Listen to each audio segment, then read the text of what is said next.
Hoy vamos a continuar la primera parte porque puede que la clase se divida en diferentes puntos. Todo depende de cómo corra. Hoy vamos a continuar con el tabernáculo. Así que en esta hora, nuestro hermano Juan Lauriano va a continuar con la clase. Vamos a orar otra vez por él. Hermano, yo me siento bien contenta porque es que estoy viendo a mis estudiantes, pues ustedes son mis estudiantes, crecer, todos en una forma u otra. Y estoy viendo y de verdad que me estoy gozando.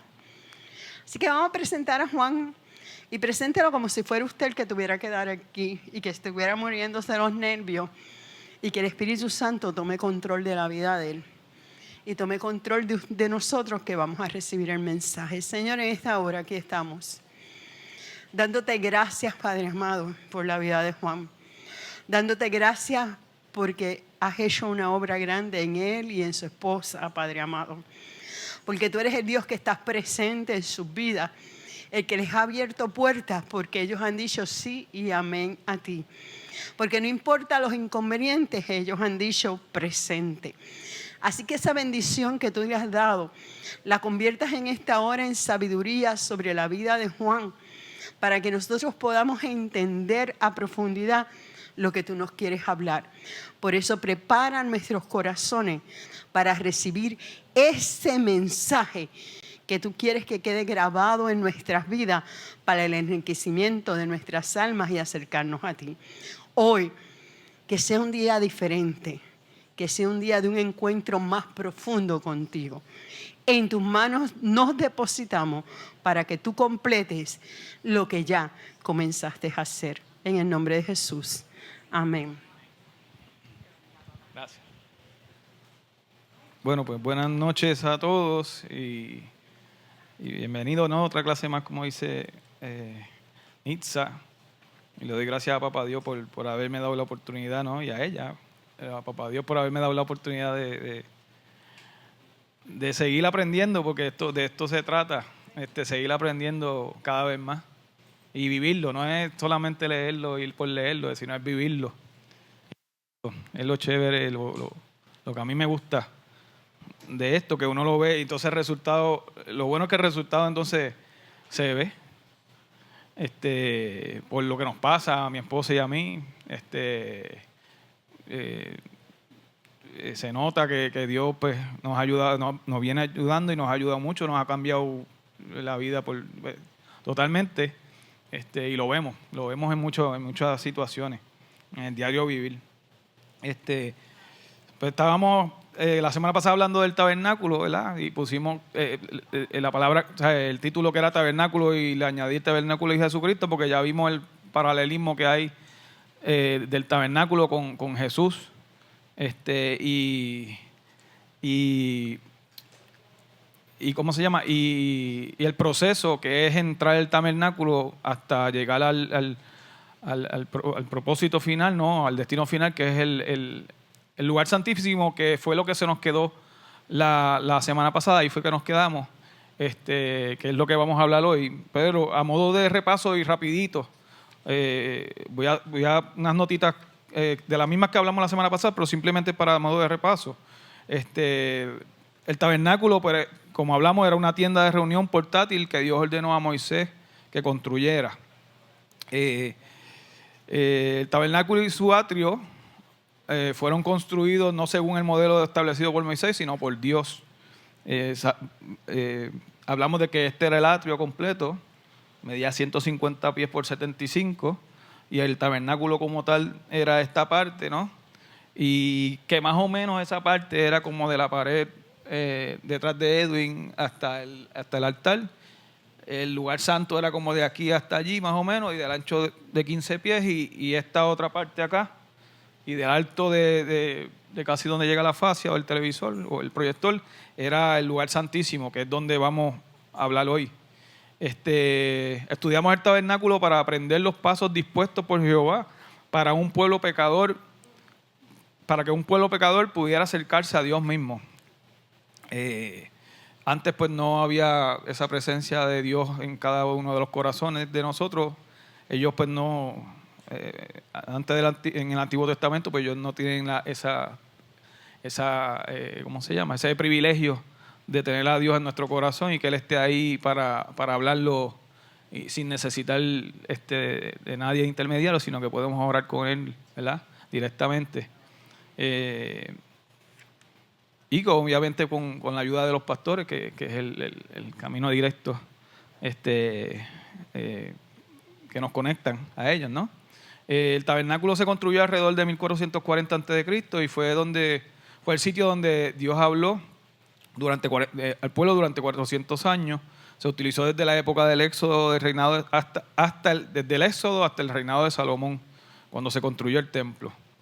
Y pues las 12 tribus de Israel ocupaban alrededor del tabernáculo, ¿verdad? Que hablamos que estaban las 12 tribus alrededor del tabernáculo.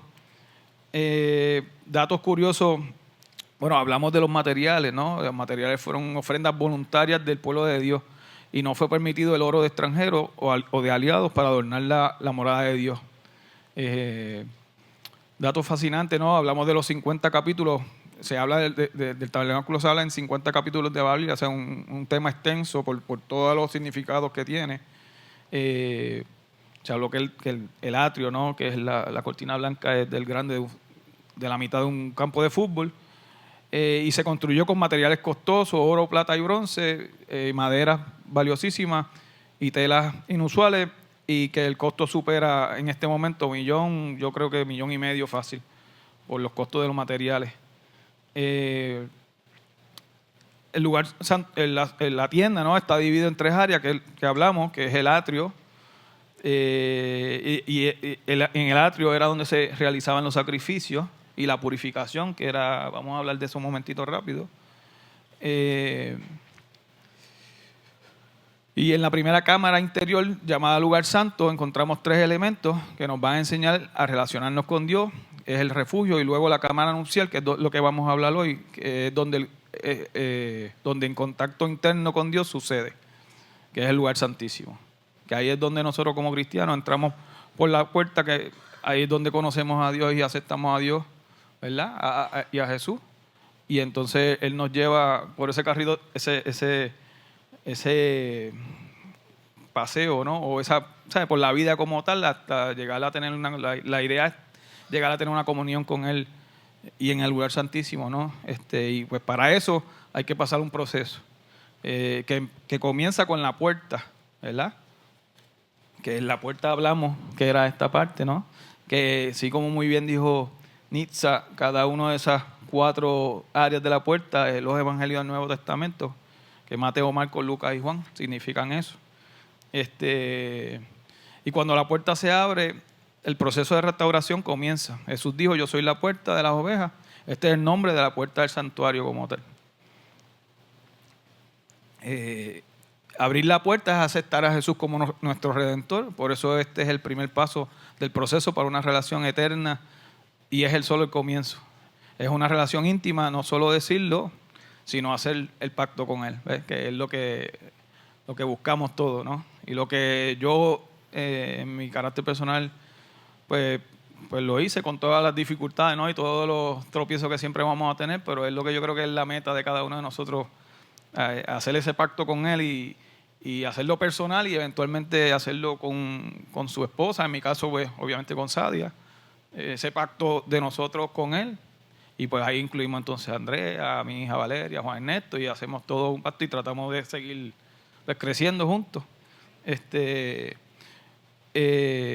Luego, como dije, estaba el altar de bronce, que es donde se hacen los sacrificios. Hablamos que ahora pues ya no se hacen sacrificios, ahora Cristo es el sacrificio. Ya no se hacen sacrificios animales, y la Biblia dice que nosotros somos templo del Espíritu Santo, pero por lo tanto todavía hay sacrificio que presentar. Nuestra meta debe ser manifestar la santidad de Dios con nuestra pureza moral, integridad espiritual, separación del mal y consagración total a Él en todo lo que hagamos. En todo lo que hagamos, que ahí, eso es parte de lo que uno va aprendiendo poco a poco, de tomar esas decisiones, de todas las decisiones, ya sean decisiones no tan importantes como las importantes, pues siempre depender de Él y pedirle a Él que que nos lleve, ¿no?, a tomar una buena decisión. Y eso pues, yo en mi caso lo aprendí a cantazo. A veces, y eso lo he venido, lo digo que he aprendido porque pues he venido aprendiendo y esa necesidad de tener que hablar con él y pedírselo a él para poder tomar una decisión, pues es lo que últimamente, llevamos ya tiempito, pero es lo que más exacto, trabajo da y bueno, pero es lo más chévere porque cuando te salen las cosas entonces como tú o como él quiere, como tú se lo pediste, obviamente tú no le pides, pero él hace lo que él abre y cierra puertas como él si te conviene o no, ¿ves? Pero esa es la fe y esa es la necesidad y eso es lo que entonces uno busca. Y si lo que tú querías no te salió, pues por algo no te salió, no te convenía. Y hemos visto como pareja que pues se cierran unas puertas, pero se abren otras y muchísimo mejores. O sea, que eso es lo chévere, lo bonito de estar con Papá Dios ahí. Luego está la fuente de bronce, que es esta que estamos aquí. No le voy a hablar del tamaño porque ya lo vimos la vez pasada. El lavatorio está hecho con los espejos de las mujeres. El sacerdote, mientras se acercaba al lavatorio, podía ver su propio reflejo. El propósito de esta fuente era la purificación. Al igual que nosotros, pues tenemos que ir purificándonos, ¿no? Para poder llegar al lugar santísimo, pues tenemos que pasar por un serio proceso y eso parte del proceso es la purificación, ¿no?, del corazón de uno mismo, ¿no? Ir arreglando muchas cosas, ir pensando diferente, cuidándose uno mismo, amando a los demás, ¿no?, amándose uno mismo, perdonando y leyendo la palabra, uno se va purificando, ¿no?, y por los actos de uno. Esa purificación es la que Dios quiere que hagamos para poder entonces tener una comunión mucho más importante o directa con Él, correcto. Era necesario esa purificación, era necesario tenerla antes de entrar al lugar santo. El lugar santo hablamos que era de la pared hasta aquí, ¿no? Todavía no hemos entrado al lugar santísimo. Vamos por el lugar santo. Estaba hecho de espejos para poder ver el reflejo, para poder meditar, para poder contemplar la propia vida. Si no ves la mancha, pues no puedes lavarla. La única manera que podemos acercarnos a la presencia de Dios es limpios, purificados. Y la Biblia, pues, es nuestro espejo. Para entrar al lugar santo tiene que estar purificado, como dije. Por eso la purificación es importante. Nada impuro entra al lugar santo, a este lugar. Ahora se abre la cortina y entremos al lugar santo, que ya lo vimos la vez pasada. En el lugar santo estaba la mesa de los panes, estaba el altar de incienso y estaba el candelabro de oro. La mesa de los panes o de la presencia era un recordatorio continuo de la presencia de Dios con Israel y la provisión de comida que Dios le daba a Israel. 12 panes eran colocados en la mesa y Aarón y sus hijos podían comer de ellos y los reemplazaban cada día de reposo. Cristo es el pan y la fuente de vida. Ese es el significado, ¿no?, el paralelismo que hay. El pan nos recuerda el pacto renovado, la palabra de Dios es el alimento para nuestra alma y el Mesías mismo, nuestra alma y el Mesías mismo, que en la palabra de Dios hecha carne, que es la palabra de Dios hecha carne. Así que la palabra te purifica y la palabra te alimenta. Estaba el altar de incienso, que hablamos que tiene una función, propósito físico era el olor, ¿no?, evitar malos olores y evitar que las moscas se acercaran, pero lo más importante es la función simbólica del incienso, que es la oración. Y el incienso era un recordatorio visual de la fe de Israel, así como el humo ascendía al cielo en un aroma agradable, así las oraciones subían al cielo como olor agradable al trono de Dios. Y eso es lo que significa el incienso como tal. Se habló del candelabro de oro, no lo estoy marcando aquí, pero el incienso era este es el de los panes, y el candelabro de oro es el que estaba acá. Ajá. La habitación se iluminaba con el candelabro de oro. Entonces, si ya entraste por la puerta de Cristo, por la puerta que es Cristo, ¿verdad?, entonces tu deseo debe ser caminar todo el camino, que es lo que hablábamos ahorita. El creyente moderno se ha quedado en la puerta cuando hay vida y hay bendición en todo el recorrido. Que hay ahí. Por eso a mí me gusta mucho esta iglesia, porque no nos quedamos ahí, al revés, buscamos, y por la palabra nos hemos aprendido a llegar o a seguir en ese recorrido y llegar al lugar santísimo, que es esa relación bonita con Él. No, aquí no hay, aunque la alabanza es bella y hermosa con el grupo, ¿no? Y con Emanuel y el grupo, pero no es el corazón, ¿no? Es parte de. Pero hay iglesias, lo digo porque pues hay iglesias que lamentablemente ese es el show, y no, esto no es un show, esta es la realidad, y hay que cogerlo con mucha seriedad y respeto.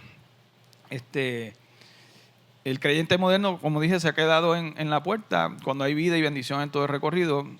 El que fuimos llamados a caminar hasta el lugar santísimo.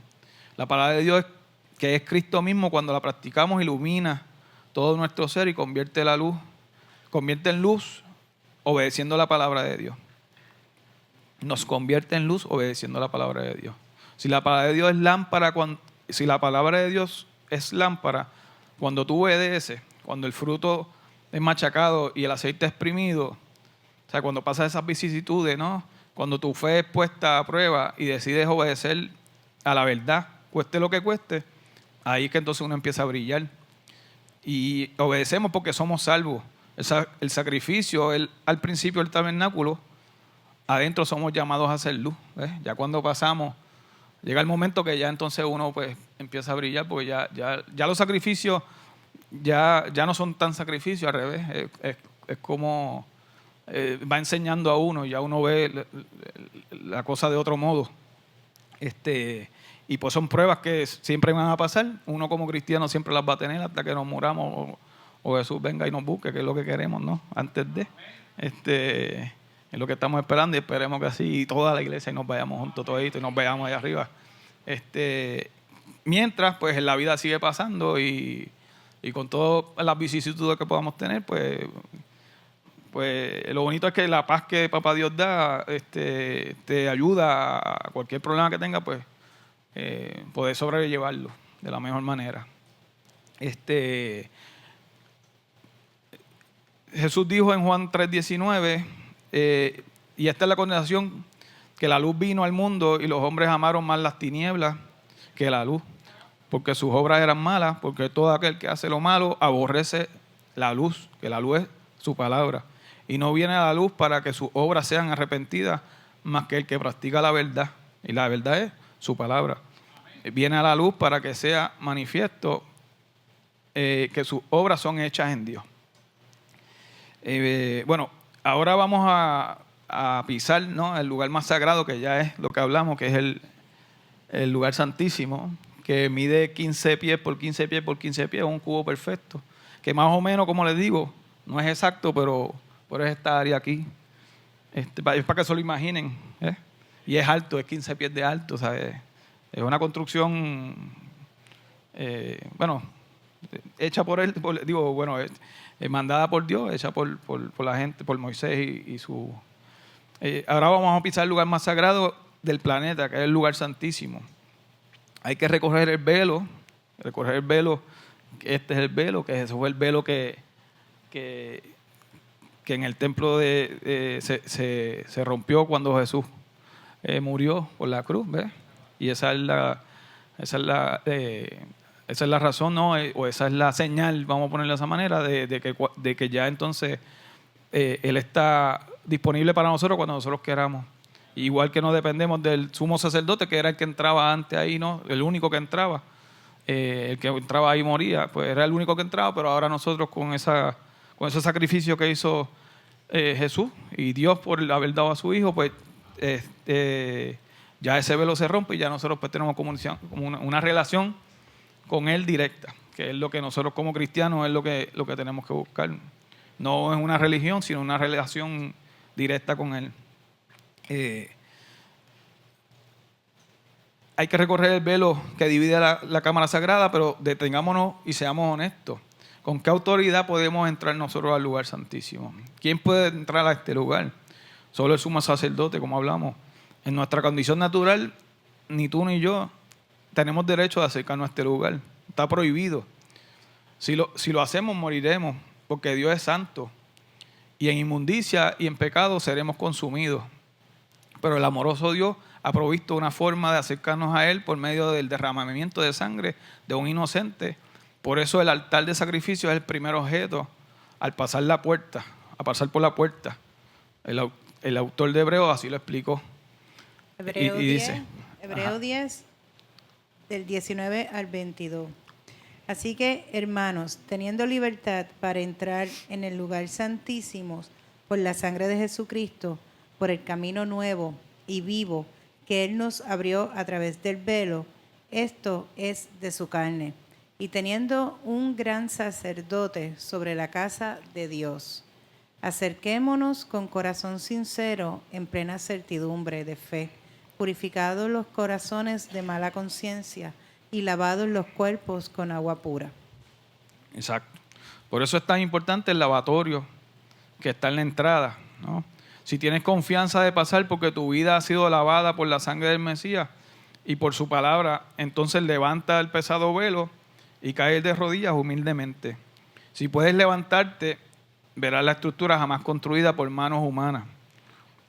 El arca del pacto, que es la que está en esta área. Hoy está Gabriel. Ponme, hay una imagen que sale el acta del pacto como tal solita, o con otra al lado.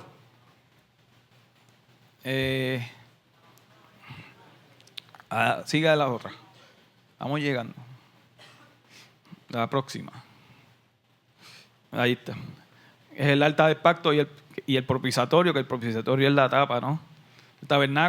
En el tabernáculo todo estaba centrado en el arca, en el lugar santísimo donde Dios hablaba al sumo sacerdote por encima del propiciatorio, la zona donde los querubines alados se enfrentaban.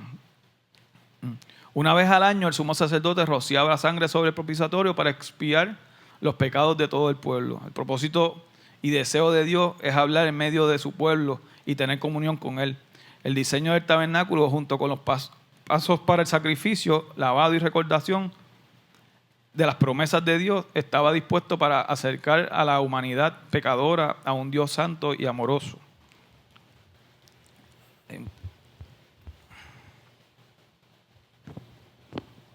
El lugar santísimo es el único mueble en el lugar santísimo, ¿no? Era lo único que había en esa área. Y era el arca con su cubierta llamada el propiciatorio, que lo hablamos, que era una pieza con los querubines. El arca era un mueble hecho de madera de acacia, cubierto por dentro y por fuera de oro puro. El oro simboliza la deidad y la madera simboliza la humanidad de Cristo. Por estar en el lugar santísimo es símbolo de Cristo en la gloria, en la presencia del Padre. Medía 1.15 metros, que son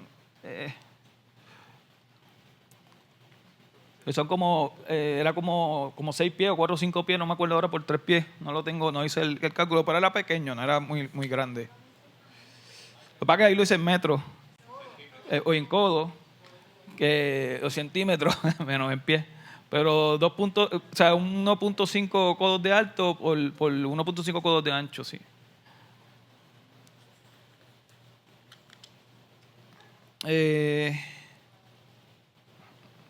Se me ocurrió, perdónenme.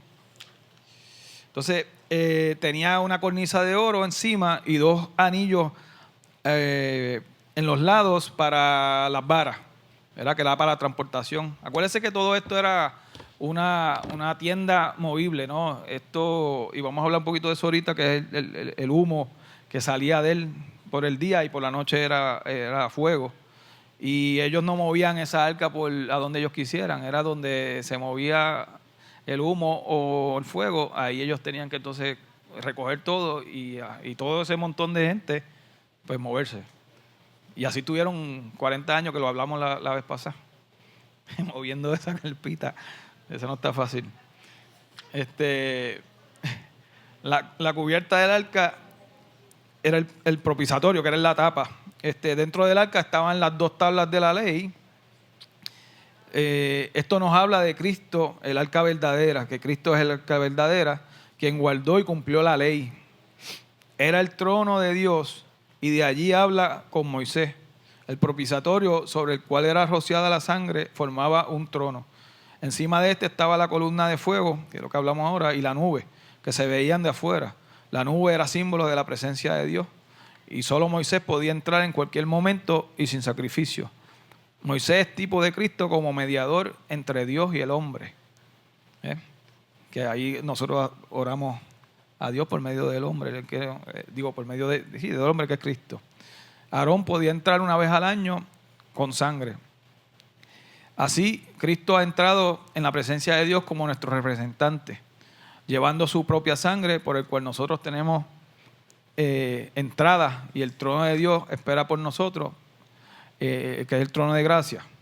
El propiciatorio, que es la tapa, este fue hecho de oro puro, es decir, no era de madera, era de oro puro y no tenía madera en su construcción. El oro siempre simboliza la divinidad y deidad. Y en el propiciatorio nos manifiesta que la obra de propiciación es obra divina. Fue labrado a martillo, tipificando así los terribles sufrimientos de Cristo en su obra de hacer propiciación por el pecado. El arca con el propiciatorio y los dos querubines tenían la semejanza de un trono. El propiciatorio habla de la misericordia de Dios manifestada hacia el hombre en Cristo. La sangre rociada sobre el propiciatorio nos recuerda que la misericordia está basada sobre la justicia. Los querubines, que son los dos ángeles que están arriba, ¿no? Cubriendo el arca se encontraban dos figuras de oro llamadas querubines. Fueron hechos de una pieza con la cubierta con sus alas extendidas por encima, cubriendo y su rostro el uno enfrente del otro mirando hacia la cubierta. Dios moraba entre los querubines y desde allí se comunicaba con los sacerdotes.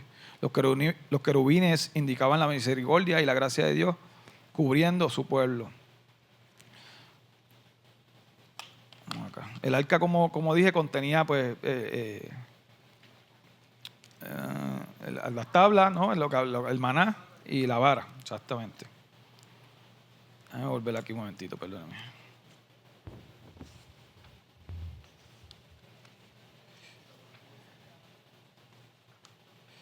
Ok, si tienes confianza de pasar por tu esto lo leímos. En Éxodo 25, nos quedamos en Éxodo 25, 22. Éxodo 25, 22. Y de allí me declararé a ti y hablaré contigo sobre el propiciatorio de entre los dos querubines que están sobre el arca del testimonio, todo lo que yo te mandare para los hijos de Israel. Que fue lo que hablamos ahorita, que él hablaba a Moisés ahí, en esa parte. Este objeto tenía el propósito de ser testigo de Dios. Se llama así por el contenido de esta arca. Hablamos, dentro del arca se encuentra el amor, las tablas de las leyes escritas por el dedo de Dios que nos explican cómo amar a Dios y cómo amar a nuestro prójimo, que era la ley, ¿no? La vara de Aarón, que representa la autoridad del sumo sacerdote, y el maná, que es recordatorio del pan que cayó del cielo. Básicamente Jehová, nuestro Salvador, quien es el Torah encarnado, ¿no? Esta cámara interior era un cubo perfecto, como hablamos, de 15 pies de alto, de ancho y de largo. Contenía el arca de la alianza o del pacto sobre el cual había propiciatorio. Sobre el propiciatorio había dos querubines de oro, figuras simbólicas que representaban rostros de forma típica. Y ahí entonces, mientras que entre las alas de los querubines que extendían, se tocaban, brillaba el chequina, que lo acabamos de hablar. O sea, la gloria visible, divina, una nube luminosa de resplandor trascendente, la cual se levantaba y expandía en la columna de nube y fuego que se cernía sobre el tabernáculo y dirigía la marcha de Israel. La profecía de Jeremías dice que Dios hará algo especial y dice así. He aquí, Jeremías 31, del 31 al 33. He aquí que vienen días, dice Jehová, en los cuales haré nuevo pacto con la casa de Israel y con la casa de Judá. No como el pacto que hice con sus padres el día que tomé su mano para sacarlos de la tierra de Egipto, porque ellos invalidaron mi pacto, aunque fui yo un marido para ellos, dice Jehová. Pero este es el pacto que haré con la casa de Israel después de aquellos días, dice Jehová. Daré mi ley en su mente y la escribiré en su corazón, y yo seré a ellos por Dios y ellos me serán por pueblo. El pacto matrimonial en que hemos entrado con Dios incluye ahora su ley escrita en nuestros corazones. Donde está el arca del pacto, ahora está aquí en mi corazón. Nos convertimos en templo del Espíritu Santo, en un tabernáculo movible, porque cuando la transformación sucede, Dios coloca el objeto más valioso en nuestro corazón. Su ley y su Torah, ya no hay tablas de piedra, sino las tablas de su corazón, sino las tablas de nuestro corazón. Por eso el salmista nos pregunta en Salmo 15:1. Jehová, ¿quién habitará en su tabernáculo? ¿Quién morará en tu monte santo? Sigue la otra, mamá. El que anda en integridad y hace justicia y habla verdad en su corazón. Y el profeta Ezequiel también nos confirma esta promesa. Ezequiel 36, 25, 27. Esparciré sobre vosotros agua limpia, y seréis limpiados de todas las vuestras inmundicias, y de todos vuestros ídolos lo limpiaré. Os daré corazón nuevo, y pondré espíritu nuevo dentro de vosotros. Y quitaré de vuestra carne el corazón de piedra, y os daré un corazón de carne. Y pondré dentro de vosotros mi espíritu, y haré que andéis en mis estatutos, y guardaréis mis preceptos y los pongáis por obras. Y mira cómo dice el apóstol Pablo. El apóstol Pablo en segunda de Corintios 3, 2 y 3. Nuestras cartas sois vosotros, escritas en nuestros corazones, conocidas y leídas por todos los hombres, siendo manifiestos que sois cartas de Cristo, expedida por nosotros, escrita no con tinta, son con el Espíritu de Dios vivo, no en tablas de piedra, sino en tablas de carne del corazón. O sea que la misma Biblia lo dice claramente. Recuerda que este objeto santo se le llama arca del testimonio. Si el Espíritu ha venido a tu vida, el testimonio ahora está en ti. Es lo que dijo Jesús en Juan 15, 26. Pero cuando Él venga, el Consolador, a quien yo os enviaré del Padre, el Espíritu de verdad, el cual procede del Padre, Él dará testimonio acerca de mí. O sea que si has recorrido todo el camino del plan de salvación, desde la puerta del atrio hasta el lugar santísimo, tú eres templo del Espíritu Santo, y eso incluye todos los objetos y funciones que habían en el santuario del Dios vivo. Yo tengo una conclusión. Hasta ahí yo tengo el tema como tal del tabernáculo. Yo había hecho una conclusión un poquito que era más bien que me gustó como Pablo acuérdense que una de las cosas que se guardaban era la ley. Había mucha gente que decían que eran, bueno, no cristianos, sino que se dejaban llevar por la ley y se quedaron en esos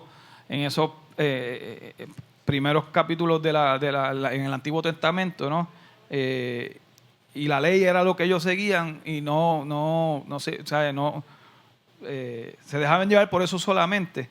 Y ahí uno de los que hacía eso era Pablo. Pablo, yo me identifico mucho porque en parte pues Pablo pues se convirtió y pues todos saben que es Saulo de Tarso, sabemos cómo fue, Nitza lo explicó.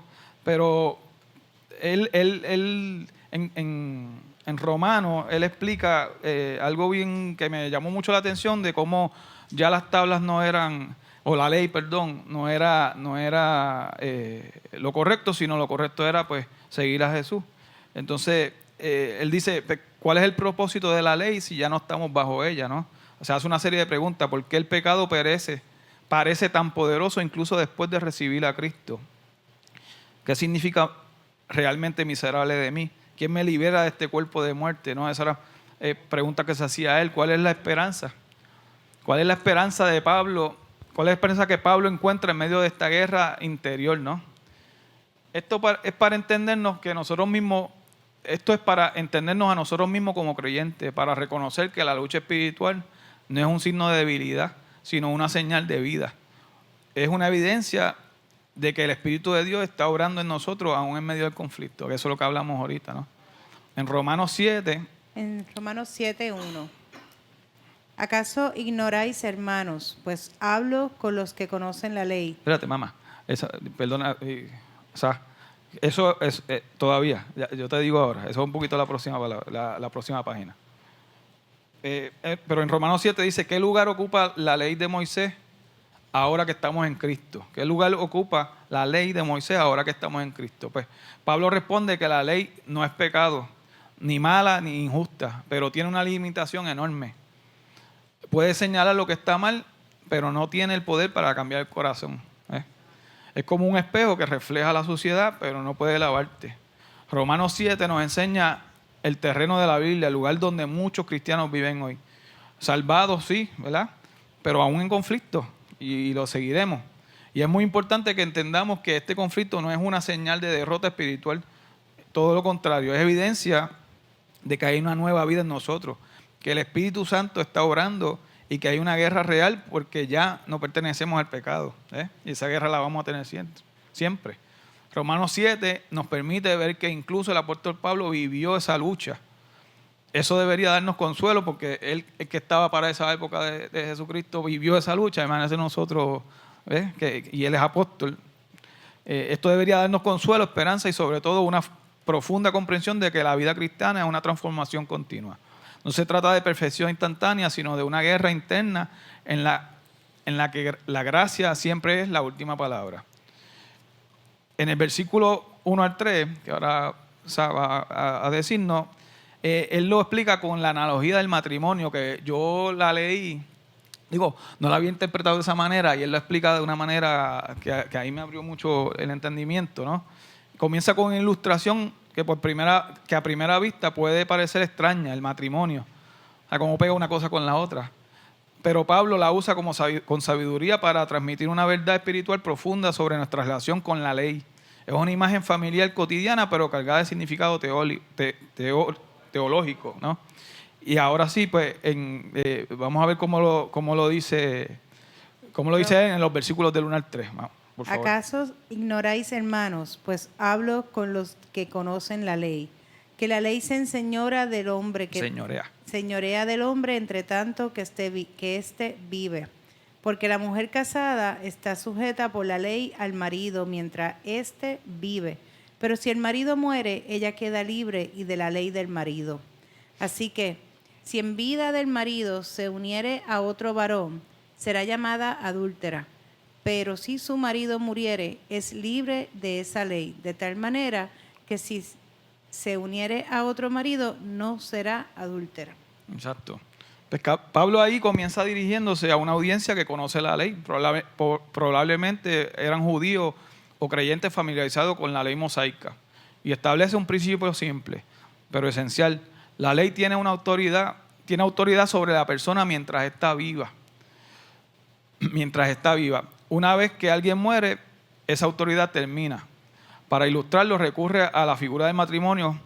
Una mujer está unida a su esposo mientras él vive. Pero si él muere, ella queda libre de esa ley y puede unirse a otro hombre sin ser considerada adúltera. En otras palabras, la muerte pone el fin al contrato legal.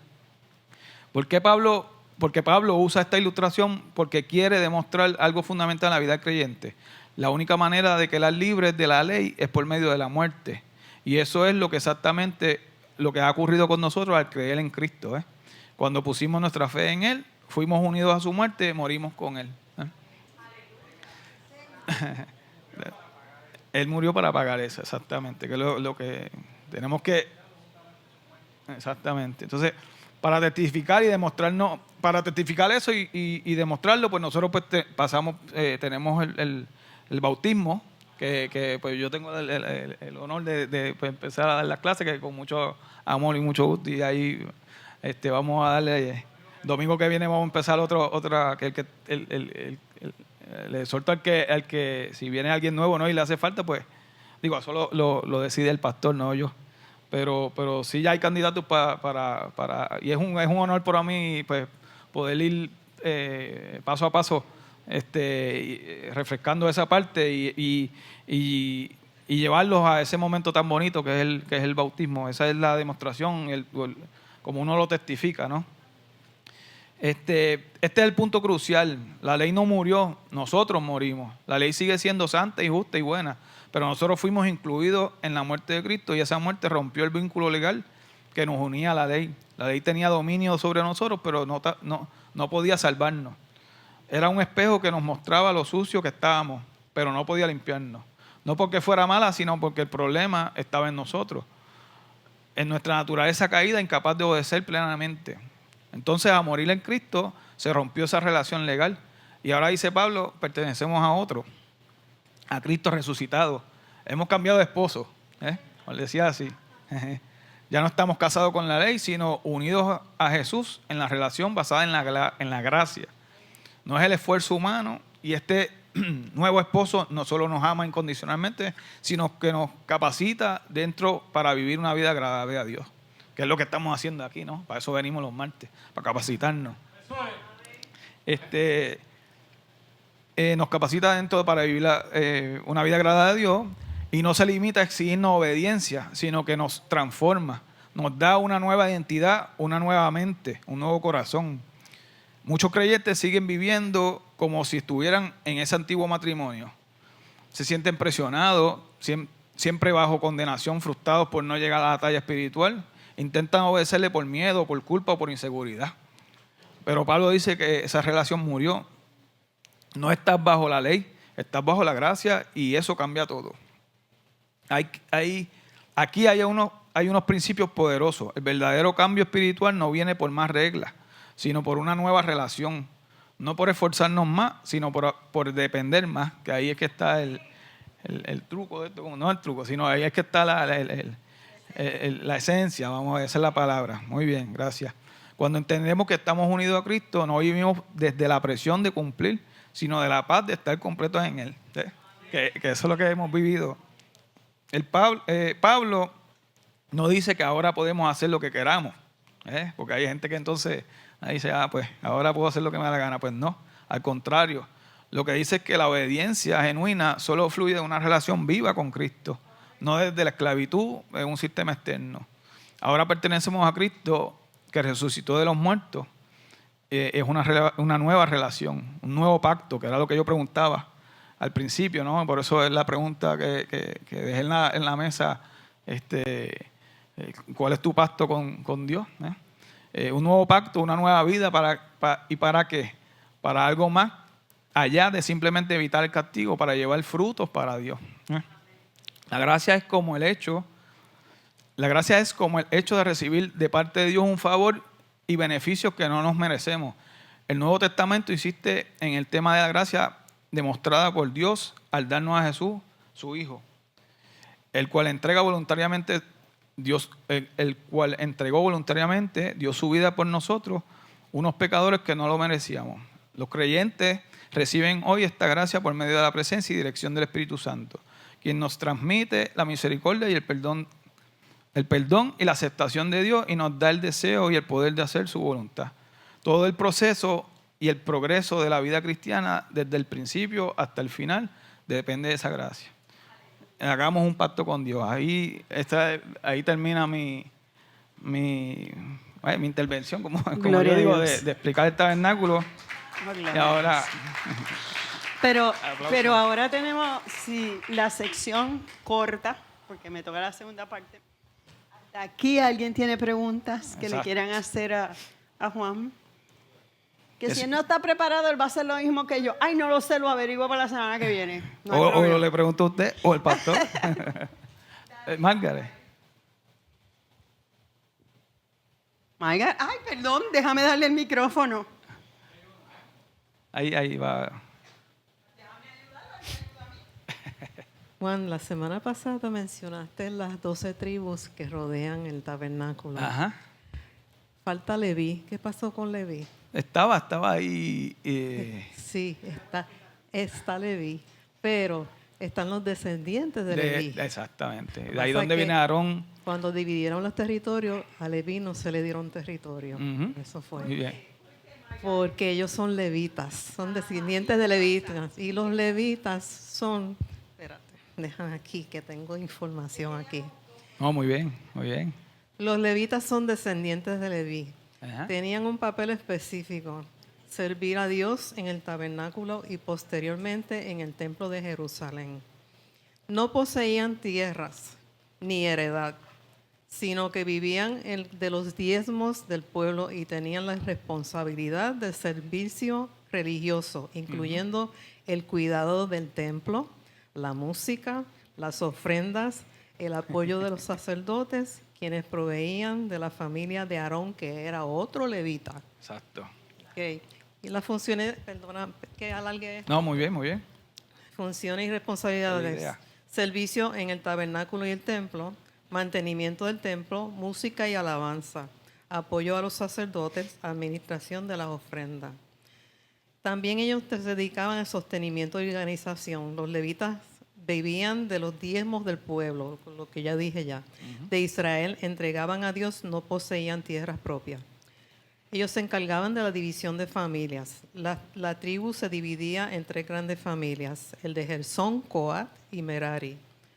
Por último, el servicio por edades. Los levitas presentaban servicio en el tabernáculo entre los 30 y los 50 años.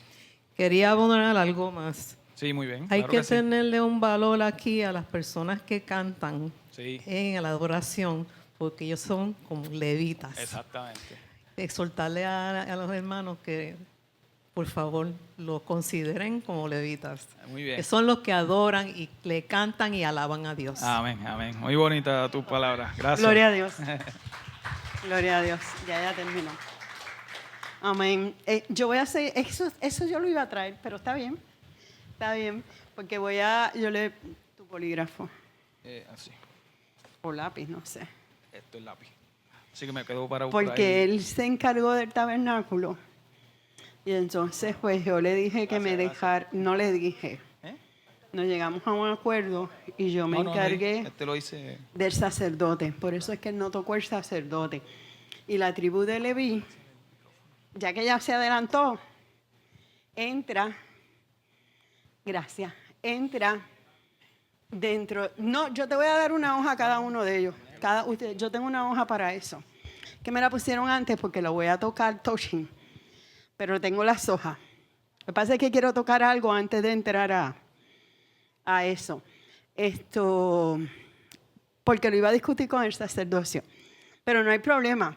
La tribu de Leví fue una tribu, y vamos a Éxodo 28, porque voy a empezar por ahí.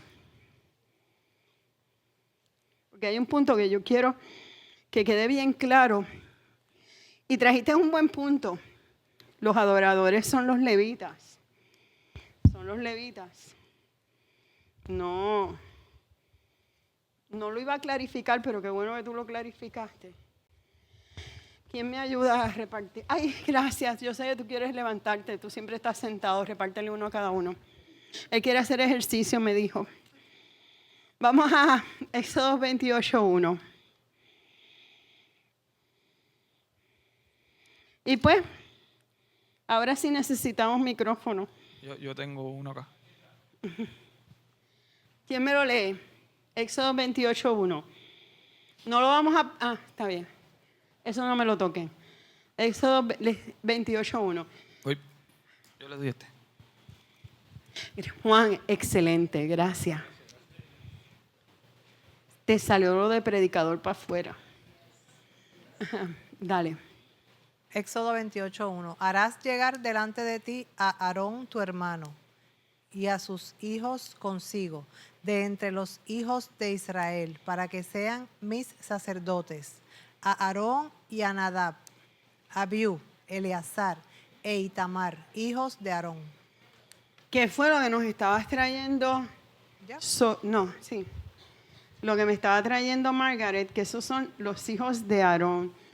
Yo quiero traer un punto bien importante, porque también caería dentro de los adoradores. Fíjate, no lo iba a traer por esa línea, pero sí, al tú hablar me di cuenta que sí. ¿Quién está hablando ahí y a quién le está hablando? Dios a Moisés. ¿Cuál es el mandato?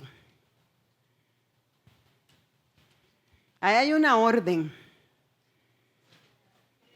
Dámele el micrófono aquí al caballero. Ay, no, ya te iba a decir al amigo de... Pues, allá te asocié con alguien. La orden es para que sean sacerdotes. Aarón, los hijos y entre los hijos de Israel. Fíjate algo. Lo escogió a los sacerdotes. La tribu sacerdotal le escoge ¿quién? Dios.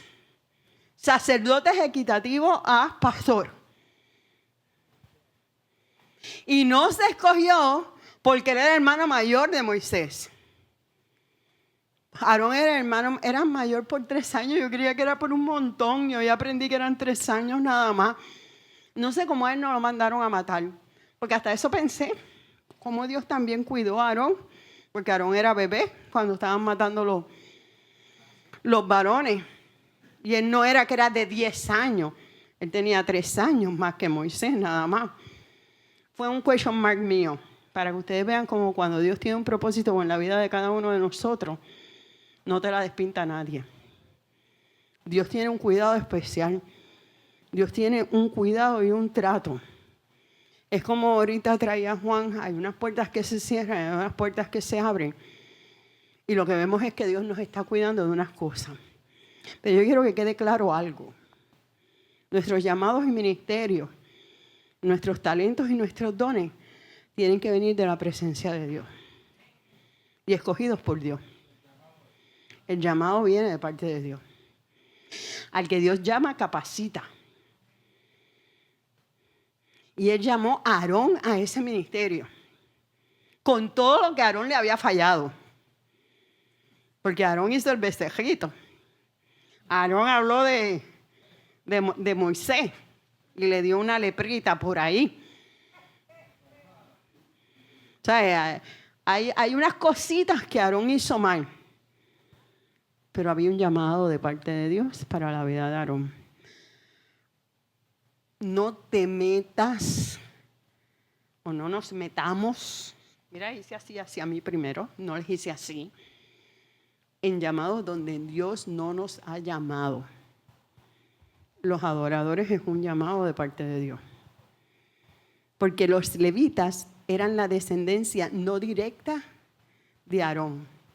Porque los directos eran sus hijos. Y los levitas iban a ayudar a Aarón en el servicio del templo. Y miren, es como dice, cargar y descargar, eso no era fácil. Yo, en Caguas, una vez hicieron un tabernáculo. Yo no era de esa iglesia, pero me metí a averiguar el tabernáculo. Lo hicieron con todas las medidas. Y es impresionante. Es impresionante. Y fíjate que algo que se te puede haber colado, porque a mí se me cuela y me doy cuenta en casa, ese lavatorio de agua antes de entrar es tipo del bautismo, donde tú te tienes que lavar. Podrías poner, aunque sea en la pantalla grande, porque esta no la vamos a eliminar, el tabernáculo completo que trajo Juan. Me voy a robar la lámina de Juan. Que total, Juan se la cogió a alguien.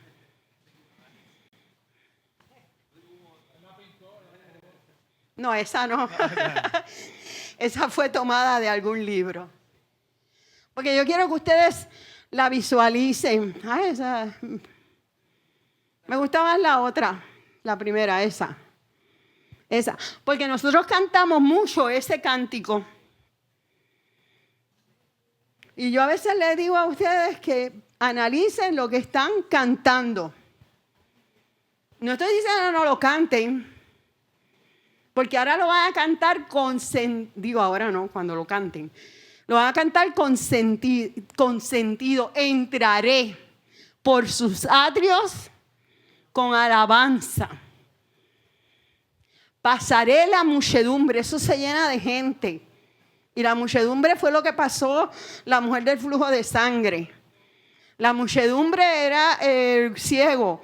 La muchedumbre para alcanzar la bendición de Dios en el lugar santísimo. O sea, cuando usted cante ese corito la próxima vez, usted visualice al Cordero. Usted visualice que entró por la puerta, que no se quedó en la puerta, como decía Juan, que se bautizó, que entró por el altar de bronce. Señor, tu rostro quiero ver. Porque ahora, y él no habló, y yo que pensé, porque lo dijiste la semana pasada, pero no los tocaste. Ese sitio tenía 7 cortinas o 8 cortinas. Yo sé que tenían, ¿cuántas cortinas? 14. Sí. Bueno, sí, el espesor tenía varias Varias era capas. construida varias capas, correcto. Y cada capa tenía un significado diferente. Eso es así.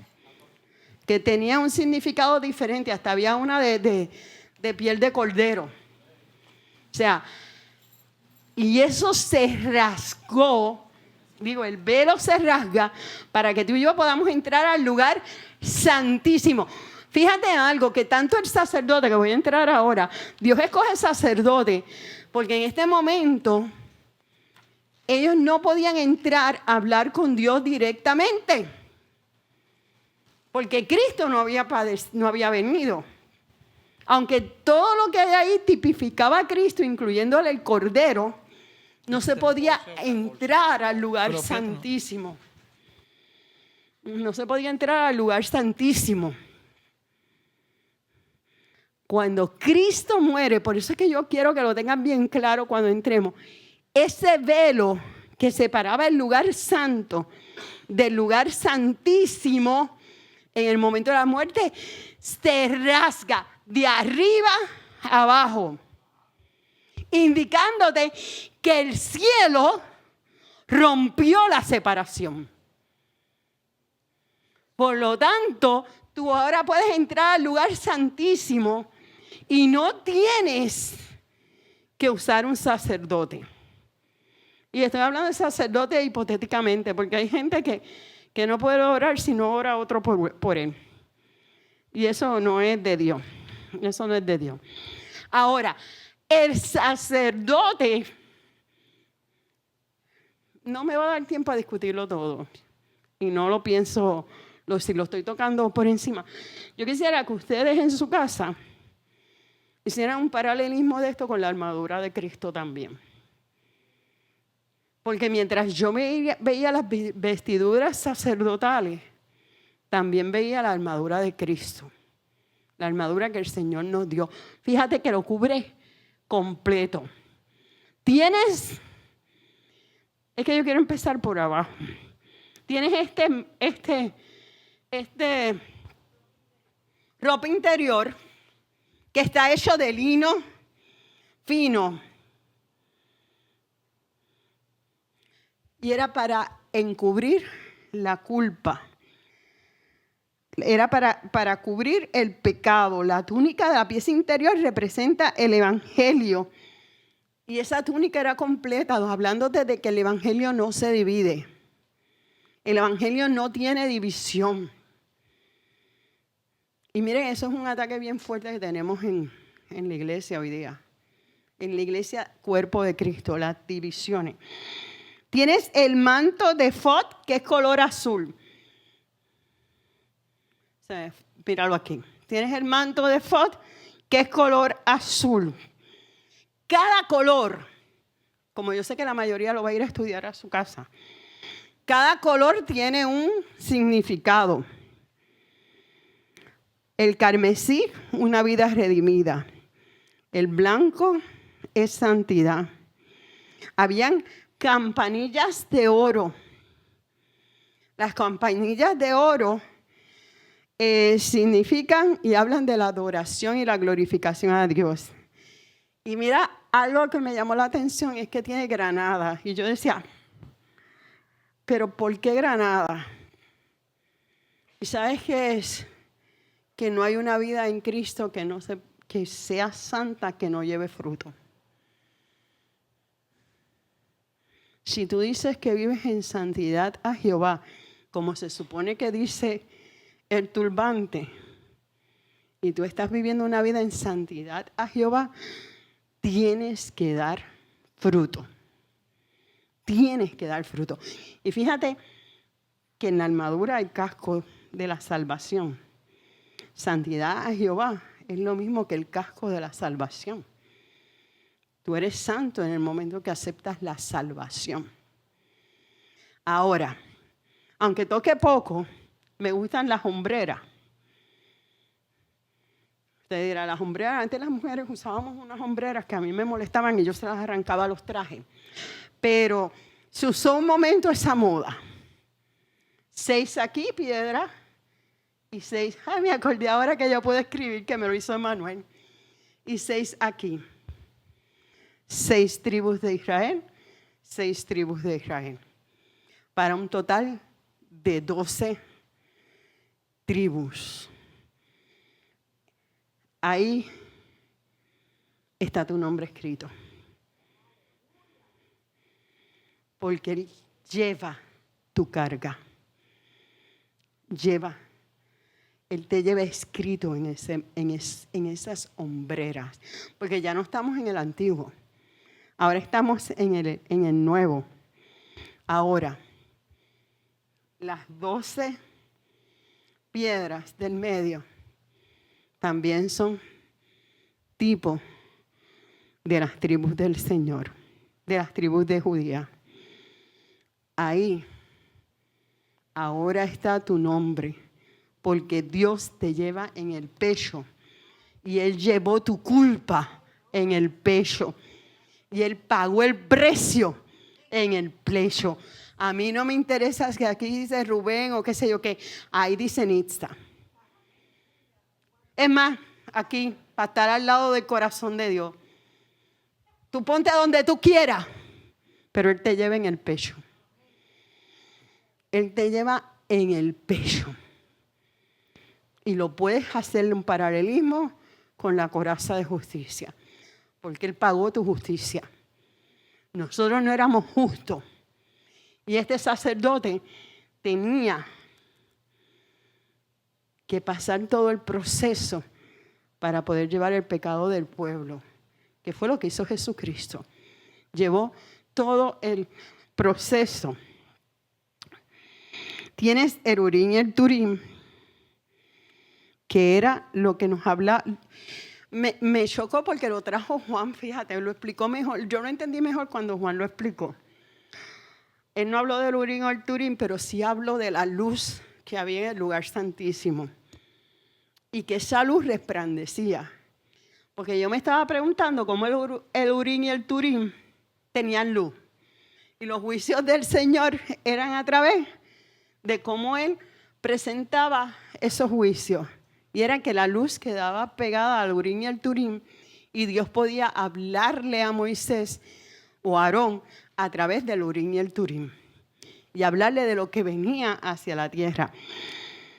En algún sitio, el cinto me gustó. Si me queda algún detalle o algo, pues como ustedes lo van a estudiar, me lo corrigen para la semana que viene, porque son las 9:10. Ahora, fíjate que el cinto, me gusta el cinto. Usted le puede gustar lo que usted quiera, porque yo le estoy hablando de lo que Dios habló en mi vida. Usted hable lo que hable con Dios y que Dios le hable. Esto estaba ajustado. O sea, cuando nosotros nos queremos hacer cintura y no podemos, pues está bien ajustado para que esto no se mueva. Y no se moviera para nada.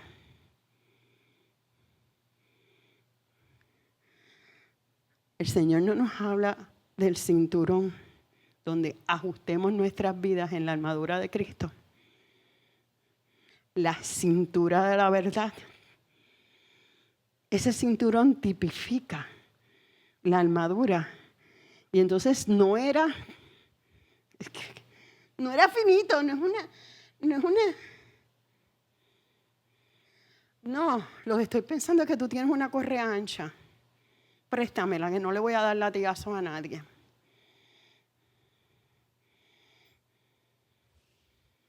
Yo creo que era el doble de esto. Pero a veces nosotras nos ponemos la mitad de esto. Con un pedacito no hacemos nada. Pero cuando nos ponemos una gruesa, 2 veces esto, casi ni podemos respirar. El Señor quiere que ajustemos nuestras vidas a lo que Él quiere.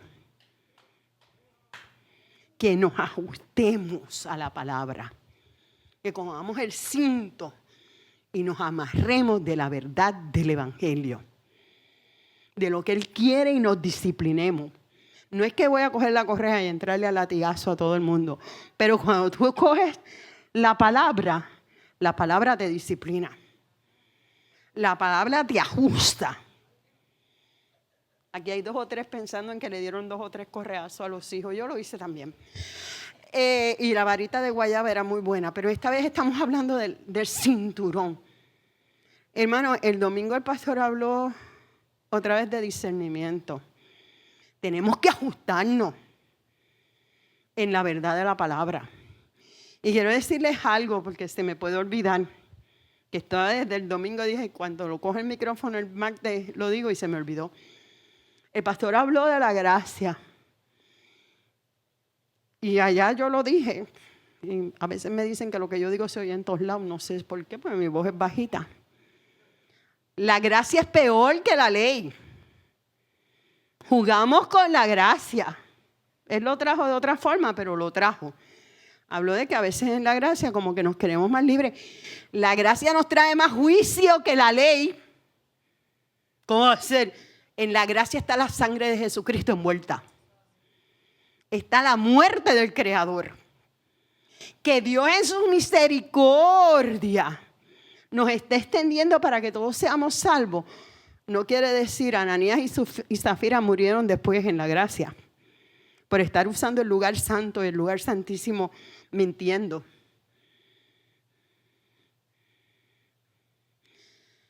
Muchos hay enfermos entre vosotros, estoy citando Biblia, porque han tomado la Santa Cena en forma indebida. Y algunos ya no están en medio de nosotros, lo dice Corintios. Yo sé, pero no quiero echarle la culpa a usted porque la culpa es de la Biblia. La Biblia fue quien lo dijo. La Biblia lo dijo. Y entonces a veces, en ocasiones, tenemos que examinarnos porque no nos estamos ajustando el cinturón a lo que Dios nos ha mandado. Y Dios quiere que ajustemos nuestras vidas y está desde el sacerdote. Pero eso le toca al pastor. Perdóname, pero en el Nuevo Testamento es para todos. Para todos. Por eso es que le digo que la gracia exige más que la ley. Y no podemos decir, pues me voy de aquí para donde sea, que Dios me va a perdonar. Cuidado que en lo que llegas al otro lado, Dios no venga y entonces no te dé tiempo a pedir perdón.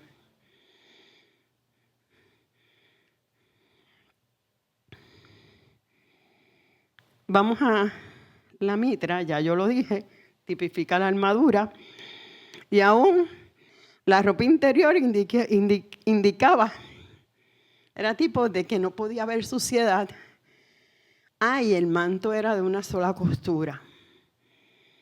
La túnica era de una sola costura. Por eso cuando Jesús muere, le fueron a quitar la túnica. No la rasgaron, no la rompieron. Porque al ser de una sola costura era costosa, tenía valor. Y dice, sobre sus ropas echaron suerte. Porque no era cualquier vestidura. Tú no tienes cualquier vestidura. La presencia de Jesucristo vive en ti. Si tú decidiste entregarle tu corazón al Señor y en un momento dado le dijiste al Señor, heme aquí, me he arrepentido de mis pecados, límpiame de toda mi maldad. A mí me encanta ese himno, traigo a ti mi vida para ser, Señor, tuya por la eternidad. Quiero decirte que espiritualmente tú tienes esta vestidura que viene a ser paralela a la armadura de Cristo, que viene a ser el Espíritu Santo en tu vida. ¿Cómo era tu pregunta? ¿Qué has hecho con el pacto? ¿Cuál es tu pacto con Dios? Yo creo que con eso se resume todo. Aún en la gracia, ¿cuál es tu pacto con Dios? Porque el de Dios se va a cumplir siempre. Siempre. Pero el tuyo individual depende de tus acciones. ¿Estás vistiendo en santidad a Jehová? Tus pensamientos. Bueno, los pensamientos se nos van a todos. Por eso es que yo a veces oro, alinea mis pensamientos a los tuyos. Porque a veces queremos, pero hay que alinear nuestros pensamientos a los del Señor. Hay confusión, pide sabiduría. Alinea tus pensamientos, ponte el turbante, ponte la coraza, cíñete de la verdad y busca de Cristo. Nos ponemos en pie. Cojan su armadura, yo me he dado con decirle armadura, guárdenlo, estudienlo, sáquenle profundidad. Tengo un montón de cosas, pero yo entiendo que eran para mí. Algo importante, el tabernáculo se hizo porque Dios quería estar presente en el pueblo. El sacerdote fue asignado porque Dios quería estar presente en el pueblo. Para que Dios esté presente en tu vida, ¿cuál es tu pacto con Dios? Aquí estamos, Señor. Quizás lo hemos tocado muy rápido, Señor, pero tu palabra nunca vuelve atrás vacía, sino que tú, oh Dios, haces el querer como el hacer en nuestras vidas. Aquí estamos, Señor. Quizás no estamos cumpliendo completos con la vestidura que tú quieres que tengamos. Señor, hoy que nos miramos en ese espejo que se miraban los sacerdotes y todas esas fallas que hay en nuestro ser, Jesús, muéstranoslas y ayúdanos a arrepentirnos, Señor, a entender que hemos obrado mal para poder entrar a través del Cordero al lugar santísimo, donde quiero ver tu rostro, Señor. Donde quiero ver tu rostro, Señor. Donde ninguna cosa impura puede entrar.